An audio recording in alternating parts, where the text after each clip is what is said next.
Jaz sem 12-letni osnovnošolec, ki hodi v 8. razred osnovne šole Mirana Jarca, ki zelo rad odkriva nove stvari in predvsem uživa življenje.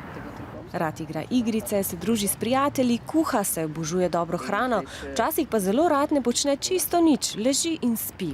Eden od njegovih hobijev, ki se ga uči po spletu, je čaranje. Da prevaram svojega gledalca in da preusmerim njegovo pozornost nekam drugam.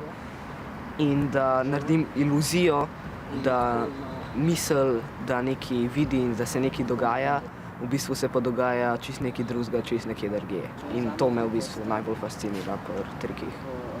Večino trikov je tudi v igranju. Da je nadarjen za igro, so ugotovile že učiteljice v nižjih razredih. Še preden se je prijavil, je obiskoval krožek improvizacije v Pionirskem domu, kar počne še vedno. V oglasih in filmih prav veliko vlog. Tudi v dokumentarno igranem filmu Skozi moje oči umetniku Venu Pilonu. To v vlogi prvič nastopil v celovečernem filmu Kapa. Res rad to zabavim na vse svoje probleme, se postavim v kožo nekoga drugega, res mi je fajn. Me je motiviral, da sem bil dosti dober v temu in da pač vidim, kaj lahko iz sebe naredi. A ne bi dal kape dol?